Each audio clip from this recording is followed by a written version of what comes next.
Alam nyo ba ang kaibahan ng markot na kalamansi pati itong grafted? Hello mga ka-agri! Ang episode po natin ngayon ay tungkol sa air layering o yung plant propagation. Isa-isahin po natin yung advantage and disadvantage ng dalawa para kung gusto nyo pong magtanim ng kalamansi sa container para sa inyong backyard vegetable garden, makakatulong po yung information nito. Coming up! Ito po yung mga ilan sa tanim kong kalamansi dito sa aking backyard vegetable garden. Ito yung kalamansi na nakatanim din po sa container pero galing ito sa seeds. Ito naman po yung markot na kalamansi. Tapos ito yung kalamansi din na minarkot natin. Tinransplant ko na dyan. Tapos ito yung pinakabago nating nabili, yung grafted na kalamansi. Yung plant propagation o yung air layering, yan po yung paraan natin para maparami natin yung ating mga tanim. Kumbaga, na-clone po natin yung mga tanim para dumami yung mga planting materials natin. Ang advantage po ng plant propagation, napapabunga natin yung mga crops ng mas mabilis, ng mas maaga compared sa pagtatanim galing sa seeds. Example na lang natin itong kalamansi. Kung yung tanim yung kalamansi ay galing sa seeds, tulad po dito sa isang tanim natin, inabot po ito ng around 3 years, mahigit 3 taon, bago po siya nagkaroon ng mga bunga. So, ganun katagal yung hihintayin natin pag galing sa buto yung tinanim natin kalamansi. Sa markot tsaka sa grafted, mas mabilis siya. Months lang yung bibilangin natin, nagbubunga na yung mga tanim. Minsan, isang buwan lang kung maganda yung planting material na nabili natin. So, ganun kabilis yung pagbubunga. Kaya ginagawa po itong mga plant propagation. Meron pong 3 klase ng air layering o ng plant propagation. Una yung cuttings, pangalawa yung grafted, pangatlo yung markot. Yung cuttings po yung pinakamadali na paraan ng pagpopropagate. Puputol lang po kayo ng sanga na matured na, tapos pwede nyo po yan i-direct na sa lupa para paugatin. Pwede rin po natin ibabad sa tubig para magkaroon siya ng ugat bago nyo po siya itatransplant. May mga crops po na madali patubuin through cuttings tulad ng kakawate, ng malunggay, ng mga herbs tulad ng basil, dill, oregano. Sa kalamansi, alam ko pwede rin po itong i-cuttings. So, may nakita po ko dati. Ang ginawa niya, kinat niya lang yung sanga, tapos tinanim niya po sa container, nilagay niya dun sa lilim ng 8 weeks, no? 2 buwan, bago niya po pinaarawan. Dapat po hindi yun lagi nagagalaw para hindi siya mamatay. Kasi mag-uugat pa lang po yung tanim na yon. Medyo mababa yung percentage pero pwede siyang patubuin through cuttings. Sa markot naman, ang maganda dito, hindi siya lumalaki tapos mabilis din siyang magbunga. Ang problema lang, hindi siya tumatagal tulad ng grafted tsaka ng galing sa seeds. Pero taon din po yung binibilang natin bago siya mamatay. So maganda po ito kung yung business nyo ay pagbebenta ng kalamansi kasi mababa lang siya, mas madali pong i-harvest yung mga bunga niya. Sa pagmarkot, pipili kayo ng straight na katawan ng kalamansi. Alisin nyo po yung mga dahon, yung mga tinik. Tapos kakayasan nyo po, babalatan nyo siya. Aalisin nyo po yung balat dyan sa katawan niya. Mga 2 to 3 inches. Tapos, pag naalis nyo na po itong outer skin, kailangan nyo po kayasin pa. No? Alisin nyo yung kulay puti sa loob para hindi siya tubuan ng balat. Kasi pag hindi yun naalis, ang tutubo po doon yung balat, hindi yung ugat. Then, pagka nakayasan nyo na siya, babalutin nyo siya ng plastic na may lupa, basang lupa. Tapos, itatalian nyo po sa magkabilang dulo para hindi maalis. Then, hihintay kayo ng at least 1 month.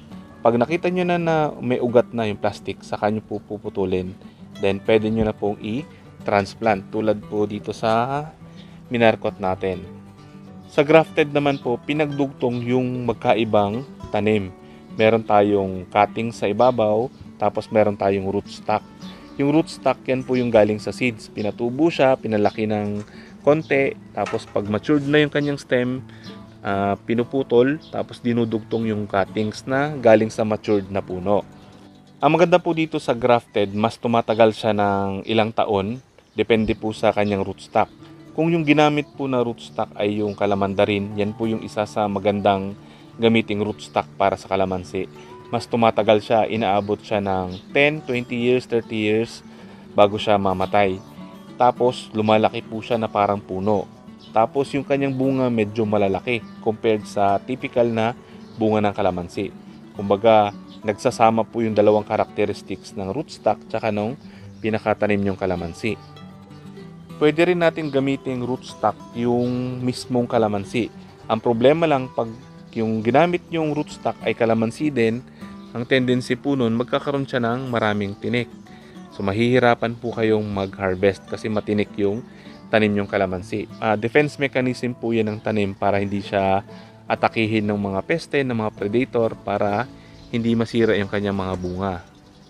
Bonus tips para malaman po natin na ready nang magbunga yung ating tanim na kalamansi, grafted man yan, markot or galing sa seeds, nakadepende po yan sa kulay at itsura ng dahon. Pag nakita nyo po yung dahon, dark green, tapos nagko-curve na siya paibabaw, parang ganito. Pero to hindi pa siya ganun ka dark green pero malapit na. Yan po yung senyales na nasa flowering and fruiting stage na po siya. Pero pag nakita nyo po yung kalamansi ninyo, light green, nasa vegetative stage po yan. Nagpapadahon at nagpapasanga pa lang yung tanim nating kalamansi. Kaya hindi pa po siya nagbubunga. Ito naman po yung minarkot natin. Galing din po sa kalamansi na tanim natin. May mga bago na siyang sanga, may mga bagong tubon ang dahon. So buhay na yung minarkot natin. Na-transplanta natin sa medyo malaki-laking container. So after few weeks, magbubulaklak at magbubunga na rin tong tanim natin kalamansi. Ang ginagamit ko pala ditong fertilizer ay yung swamp fertilizer, yung binabad na iba't ibang organic materials. Kaya kung mapapansin nyo po, may mga tumutubo na buto ng kamatis, minsan may buto ng talong, ng sili, dahil po yan sa mga binabad natin na mga gulay dun sa ating swamp fertilizer. Tapos, pwede natin kunin itong mga seedlings na to. Meron na naman tayong pantanim para sa ating vegetable garden. Karamihan po sa tanim kong kalamansi dito sa backyard ay markot. Ito yung pinakauna nating grafted. Tapos dadagdagan pa po natin siya kasi napakaganda po nito. Marami siyang advantage tapos mas tumatagal itong tanim nating grafted. Tapos mas matitibay kasi well-developed na yung kanyang rootstock compared dun sa markot na kalamansi tsaka yung mga cuttings. Tapos nakatanim lang po ito sa plastic container, yung 5-gallon containers. Ito po yung ginamitan natin ng air pruning. Ito po yung pag self-prune ng halaman sa sarili niya pong ugat. Kaya ganito yung itsura ng mga container na pinagtaniman ko ng kalamansi. Pero yung iba, sa malalaking pot ko na lang siya tinanim kasi naubusan po kami ng mga 5-gallon container. So, ang purpose po nito kaya may mga butas siya para habang lumalaki, maabot ng ugat itong mga butas. Pag nahanginan, matutuyo, magkikreate siya ng mas maliliit na ugat doon naman sa gitna ng container. Kaya mas effective sa kanya sumipsip ng nutrients saka ng tubig. Hindi tulad ng ganito. Ito po pagka lumaki na itong kalamansi at binunot natin, ang magiging itsura po ng kanyang ugat nakapaikot dito sa container. Tapos malalaki. So hindi ganun ka-effective yung pagkuha niya ng nutrients sa tubig dito sa container kasi nga malalaki. Dapat po yung ugat ay maliliit, parang hairline, no? Parang buhok lang siya kaliliit para masipsip niya po yung nutrients saka yung mga tubig. Yung swamp fertilizer lang po natin yung ginagamit kong abono dito. Hindi na po ako bumibili ng mga commercial fertilizer, nakakatipid ako. Tapos very effective pa yung ating swamp fertilizer. Yan po yung ginagamit ko dun sa mga gulay. Marami na rin po nagme-message sa agrinihan na gumamit din po ng swamp fertilizer at na-amaze po sila sa ganda ng resulta ng paggamit nila ng swamp fertilizer. So kung hindi nyo pa po alam yun, i-search nyo lang yung tungkol sa swamp fertilizer. Makakatulong po yun para makatipid tayo ng abono. Kung sa tingin nyo po nakatulong information na to, i-like nyo naman. Sana po tulungan nyo rin kami i-share yung mga information para makatulong po tayo sa iba. Maraming salamat po. Happy farming!